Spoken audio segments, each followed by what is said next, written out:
Dangerous Assignment, starring Brian Donlevy as Steve Mitchell.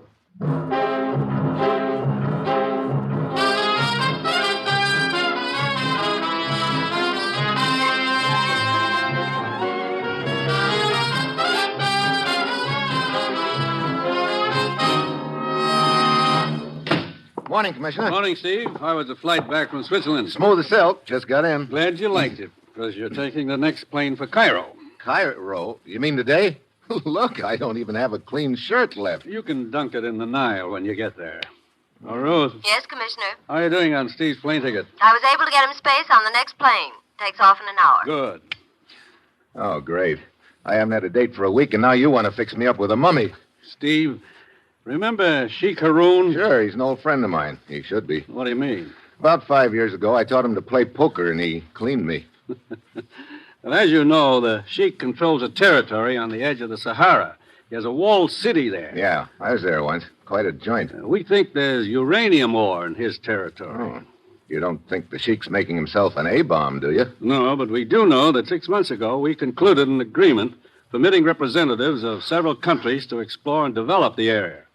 That agreement expires next Wednesday, and the Sheik has suddenly refused to renew it or even see our representatives. Yeah, sound like someone upped the ante, huh? Yes. Apparently these other interests have the inside track with him right now. We want you to change all that. Oh, great. Sounds like a cinch. Where is the Sheik now? In his walled city? No. According to our information, he's staying on his houseboat in the Nile at Cairo right now. Steve, get to the Sheik. What you say to him is up to you, but it's vital that our agreement with him be renewed. Well, that's it. You got your assignment, Steve? Yeah, I know. Good luck.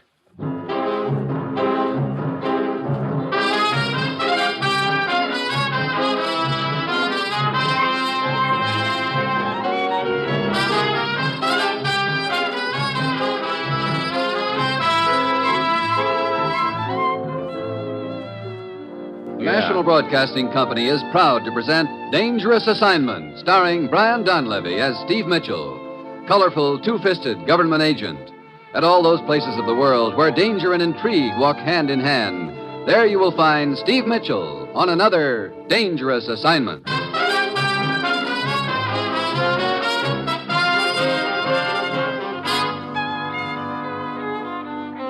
Yeah, this assignment's really a cinch.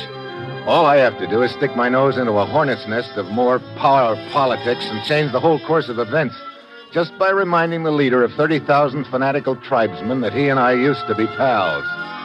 So I slip a copy of How to Win Friends and Influence People into my suitcase and head for Cairo. It's Friday when I get there. I check in at the Delta Hotel, and then I head for the Sheik's houseboat on the Nile. Stop where you are, Effendi. Huh? You cannot come aboard this boat. Who are you? One of the Sheik's guards. Look, tell the Sheik that Steve Mitchell is here. The Sheik will see no one. Who's that guy up on the deck? That is Ahmed, the Sheik's confidential secretary. Look, Ahmed.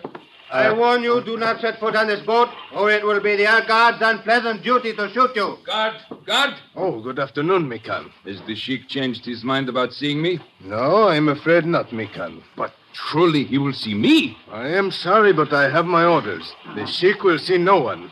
Now, please leave. Both of you at once. Very well. Okay, but I'll be back. I would not advise it, Effendi. Well, looks like you didn't have any better luck than I did. Say, your face seems familiar. I am Mikan. I was once the chief's trusted lieutenant. I thought I recognized you. I'm Steve Mitchell. Steve Mitchell, of course. It has been a long time. Yeah. Hey, what's going on anyway? I wish I knew Mitchell. Up until last week, I enjoyed the Sheik's complete confidence. But suddenly, everything has changed. Shake up in the tribe, huh?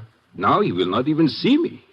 Something must have turned him against me. Something or someone. I must have turned him against just about everybody. How about that secretary, Ahmed? I have been wondering about him. He's been acting strangely the last few days. I've asked him several times to get me an audience with the Sheik, but he seems very evasive. I wonder if somebody's paying him to be evasive. I do not know. Look, you know the lay of the land around here a lot better than I do. Maybe you can help me. I would be glad to if I thought I could, but it is very discouraging. Yeah, but somehow I've got to see the Sheik. Very well, Mitchell. I will try to help you. Meet me at the Sphinx Club at 8 tonight. Perhaps I will have thought of a plan by then.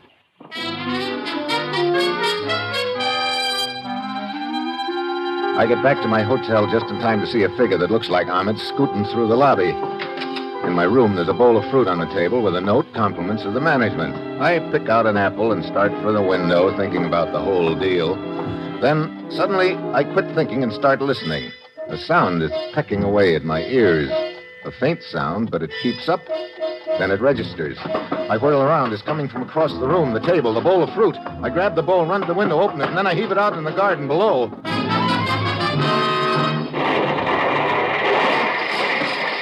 The concussion knocks me back. I can hear a couple of windows breaking. I run downstairs to the lobby. The clerk is waving his hands in the air. What happened? That explosion. That explosion was meant for me. A little thin-faced man scooted out of here a minute ago. Yes, he took a taxi. Oh.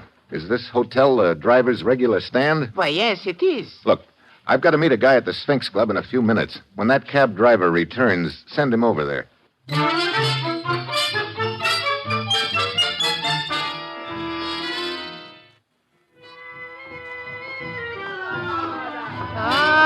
Welcome to my humble Sphinx Club, sir. You're just in time for the entertainment. I am looking for a guy named Mikan. Ladies and gentlemen, Mitchell, as a special over here. added attraction. Hello, the Mikan. Sphinx Club Please is sit proud down. to present Thanks. an I almost didn't make it tonight. American Looks like Ahmed entertainer, planted a bomb in my room. What? But, Mitchell, Look, you found out anything yet? only that the Sheik is no longer on his houseboat. That doesn't do us much good. Huh? Hey, who's that guy out there talking about Hollywood? His name is Eddie Martel, a very clever entertainer. Listen to him. I think you will find him amusing. I'd like to give you my humble impression of a few American movie stars, so let's see if you can recognize them. Now, can I have your attention, please? All of you at the back of the room there? All right. Now, how about this impression?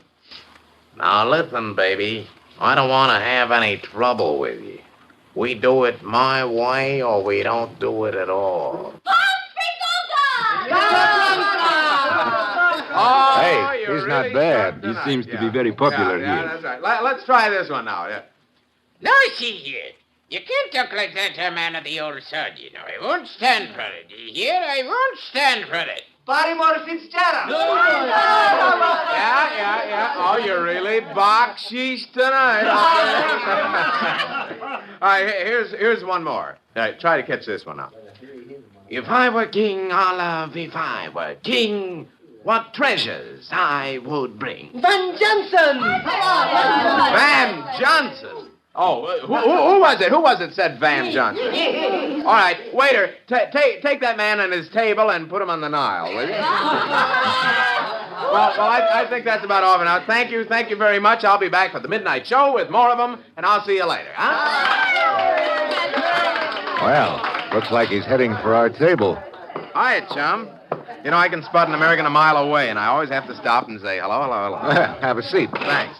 Eddie Martell's the name. Steve Mitchell. This is Mikan. Hi. Allow me to compliment you on your act, Mr. Martel. Yeah, it's pretty good. It's just a knack. If you got it, you can impersonate almost anybody.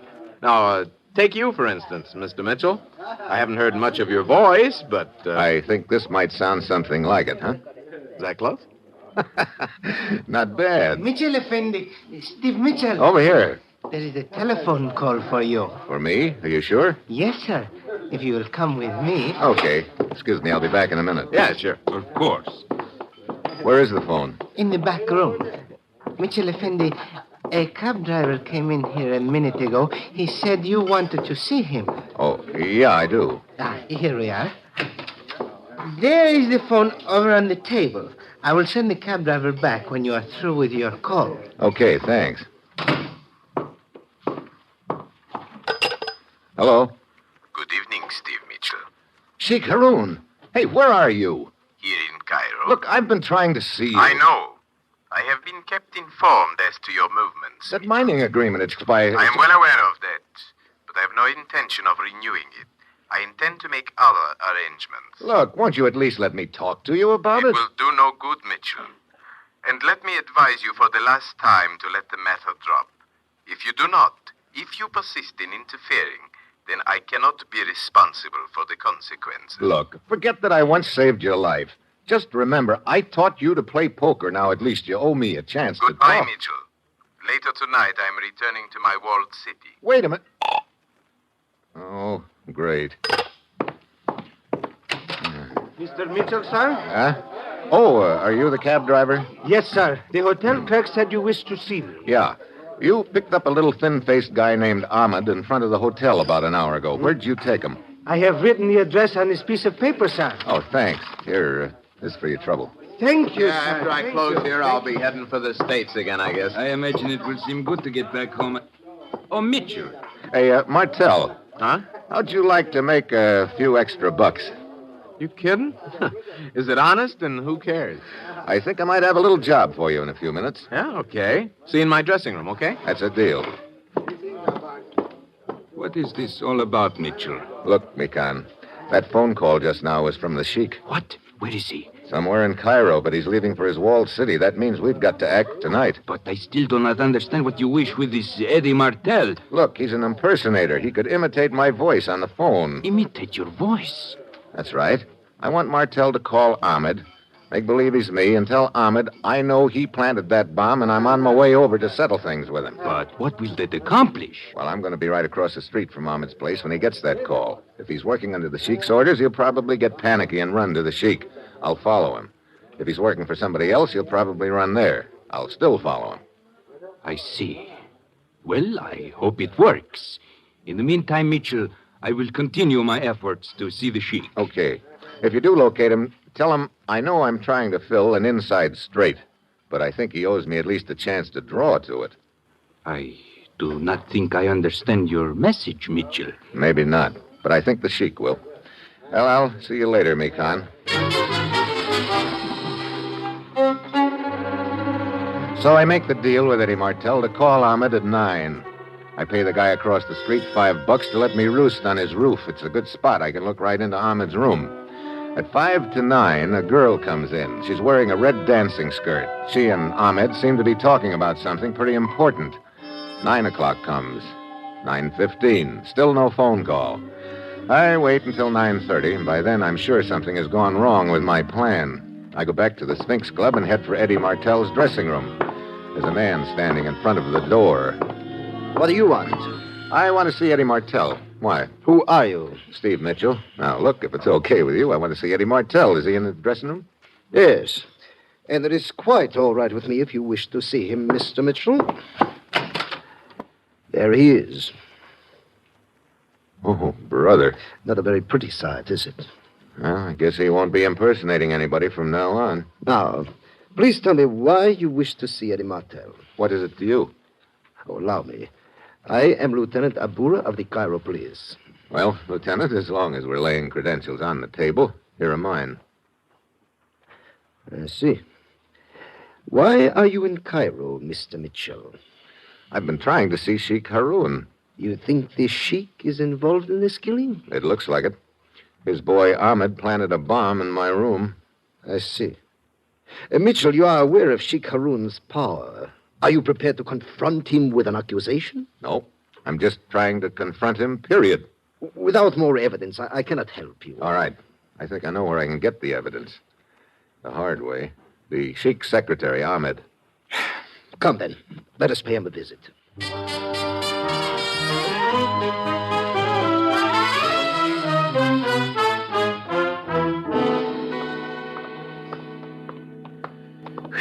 Why, really hot tonight, Lieutenant. Yes, and the air is quite still. These weather conditions usually signify the start of the Khamsin. Khamsin? What's that? A blinding sandstorm from the Sahara. Oh, fine. That's about all I need right now, a nice sandstorm. Well, here we are. This is Ahmed's rooming house. His room is right here in front. Mitchell, Yeah? we will enter without knocking. I suggest you be prepared for anything. Yeah. Hey, wait a minute. Look, there on the floor. Yes. This is Ahmed. It was Ahmed before he collected that slug. Well, Lieutenant, now do we see the Sheik? Yes. Where is he?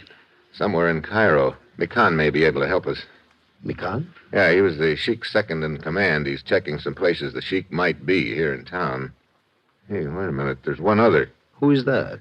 The dancing girl in the red skirt who came to see Ahmed while I was watching his room. I've got to find her. Mitchell, do you realize how many dancing girls there are in Cairo? Sure. Be like trying to find one tree in a forest, I suppose. But it's all I've got to go on right now. Oh, I'll check with you later, Lieutenant.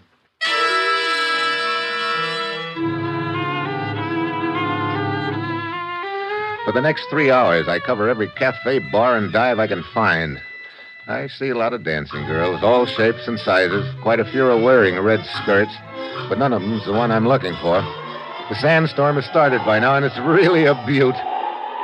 Finally, I give up and head back to my hotel room. I open the door, and there is the person I'd just been turning Cairo upside down to find, the girl in the red dancing skirt. The gun looked very businesslike, but she was trembling. Close the door, Mitchell. Okay. So I'm next. First Ahmed, now me. I was Ahmed's sweetheart. You took a pretty funny way of showing it. I did not kill Ahmed. You did. Hey, look. This is a neat cover-up, if it works. I saw you go to his room a little earlier this evening. He was alive when I left. What makes you think I killed him? I knew he was trying to see you. I thought he was trying... I did not put any bomb in your room. He wanted to tell you that the Sheik was gone. The Sheik is gone? But what did he... Hold it. What? The picture on the wall behind you is moving. Hey, a gun barrel. Get down! The slugs tear into the rug beside us. I dive out into the hall and head for the next room. The door's locked. By the time I batter it down, the room's empty. I hear someone pounding down the fire escape. I stick my head out the window, and the wind promptly blows a cupful of sand into each eye. Can't even open them for a minute, let alone see who the sniper is. I go back to my own room. The girl is gone. Oh, now I'm right back where I started from with a handful of nothing. I call Lieutenant Abura. He and his boys give the room next door a thorough going over. I'm waiting for him in his office when he finishes. Mitchell, I thought you said the Sheik was a friend of yours. I did. Why? We went over the hotel room next to yours very thoroughly. The one from which you were shot at. Mm-hmm. There were several cigarette butts and a half-empty glass of water. So the sniper had been waiting there for me. Well, what's that got to do with the Sheik? The fingerprints on that glass were his. What? Are you sure? Of course I am sure. Several years ago, during a political uprising, the Sheik was a guest of ours, temporarily. We got his fingerprints then. They matched the ones on the glass. Well, after this, I'll pick my friends more carefully. Mitchell, I will tell you frankly, I do not know quite what to do about this. Even though the Sheik's fingerprints are on that glass, it would be a very delicate and dangerous thing to go out to his walled city and formally accuse him of an attempt on your life. His tribesmen are fanatically loyal to him. Excuse me. Sure. Lieutenant Abura speaking. What? Oh, just a minute. It is for you, Mitchell. Oh? Hello? This is Mikan, Mitchell. I've been trying to get in touch with you. Yeah? They told me at your hotel that you were at police headquarters. Anything new? I covered all the places I thought the Sheik might be. About 2 hours ago, I saw him come out of one of them. Did you get a chance to talk to him? Only as he was getting in his car to return to his city. He would not listen to me. He said your mission was hopeless. What did he say when you gave him my message about drawing to an inside straight? Nothing. I'm afraid he did not understand it. I see. Well, thanks for the try, Mikan. Lieutenant, I just had a thought. I know it's a tough proposition to get into that walled city if you're not welcome, but what happens in a sandstorm like this? Why, during the come scene, everyone remains indoors under cover. Only a fool would venture out into it. That's what I mean. Let you and me be a couple of fools. Oh, but Mitchell. How could we get there? Why, the jeep, I suppose. Could you dig up some goggles? Yes, I suppose so, but look. Look, you know, I think I understand now what Ahmed was talking about. It seems like a wild guess, but it's the only answer that makes sense. But to make sure, we're going to have to pay a visit to the Sheik in his walled city.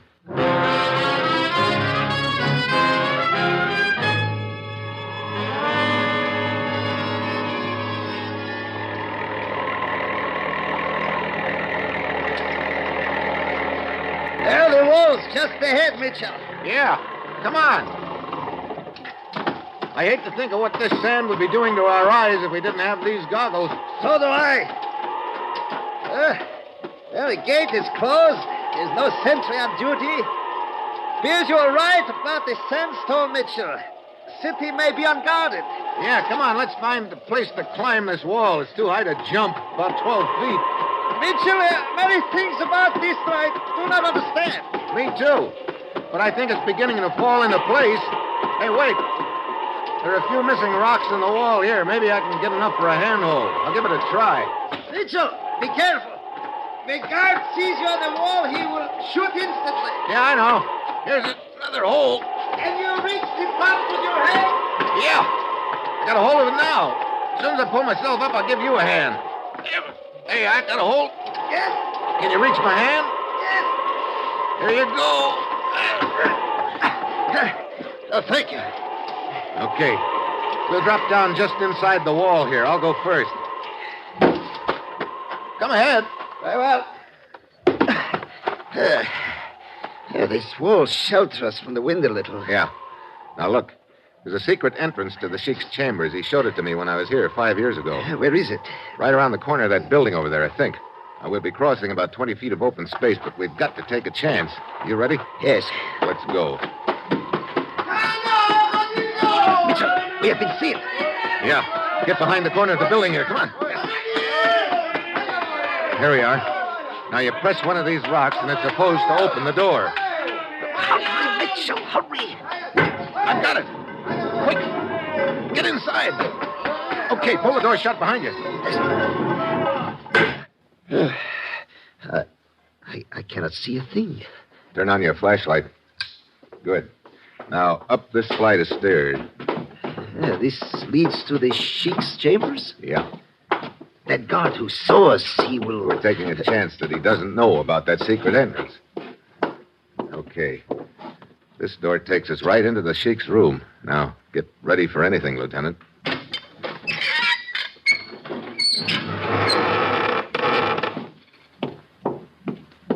Mitchell, the room is empty.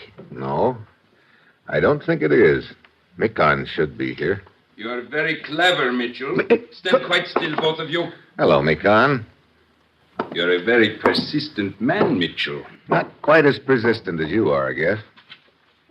How did you know? If you'd known anything about poker, I might never have caught on. But when you told me the Sheik didn't understand my message about drawing to an inside straight... That does not matter now, it all Mitchell. fell into place after that. But, Mitchell, where is the Sheik? I think I know that, too. But he talked to you at the Sphinx Club. No, that was the impersonator, Eddie Martell. I thought I was going to use him, but Mikon beat me to it. But the Sheik's fingerprints in the hotel room. I guess it wasn't too hard to place a glass with those fingerprints there. Huh, Mikon? We're wasting time. The point is both of you know too much to live. Abora, keep your hands inside. Watch out, Lieutenant. I warned you! Abora crashes into the table and knocks the lamp to the floor. The room is in darkness now. And now, Mitchell, I have a different fate in store for you. I jumped just in time. I knew about the trap door and the pit full of lime. The Sheik had shown them to me once. So, you escaped the pit, but you cannot get out of this room. Why don't you call for help, Mikon? Or maybe you don't want any of the tribe to know what's in that pit. You are quite right, Mitchell. This is a matter to be settled between the two of us. I start circling in the dark. I know Mikon's across the pit, but he doesn't know which side I'm on. Then a finger of light stabs at him from the floor. Abura was still alive. And it turned on his flashlight. Mikon shoots out the light, but in the second it is on, I located him. He is standing on the other side of the pit with his back to it. That's the one direction he isn't expecting me to come from. The pit's about 10 feet across, but I know it's my only chance. I get a running start and dive across the pit at Mikon. Mitchell! Lost your gun, huh? I do not need it.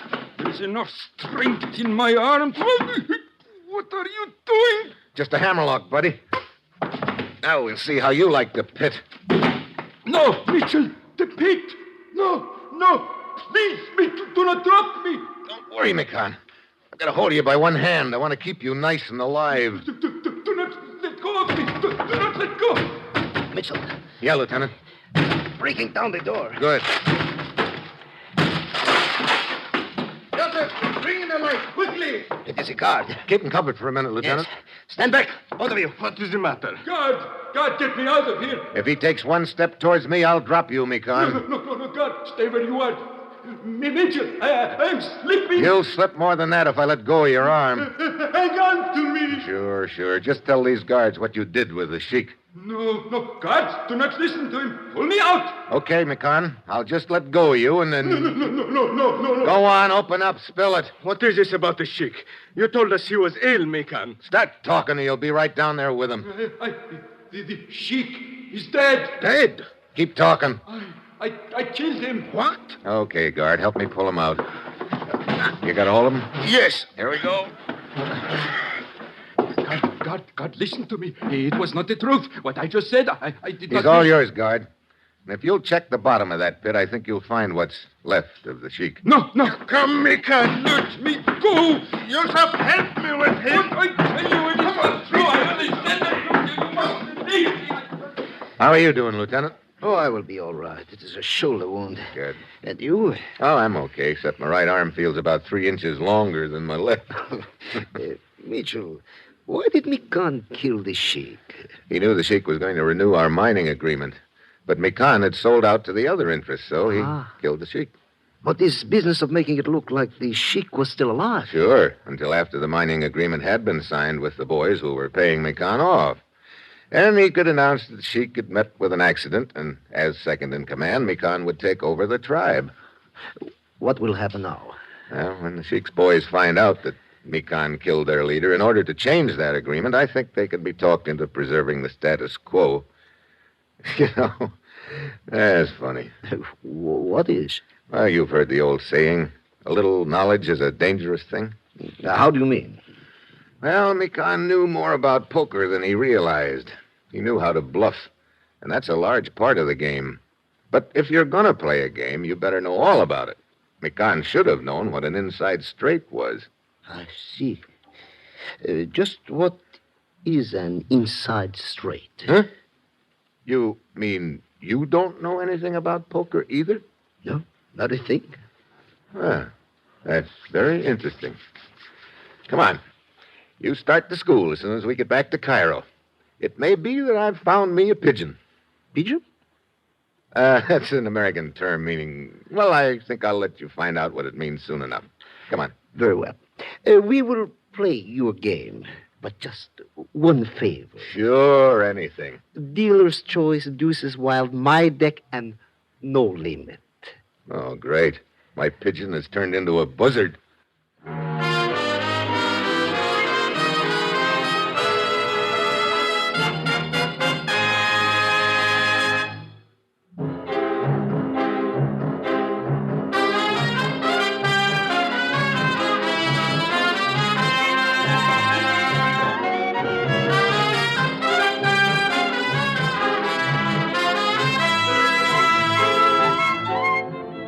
You have just heard another episode in the exciting new adventure series, Dangerous Assignment, starring Brian Donlevy as Steve Mitchell.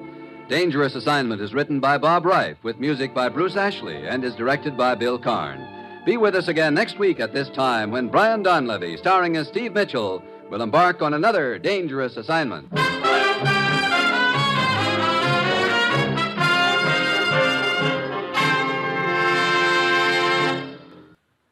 On NBC.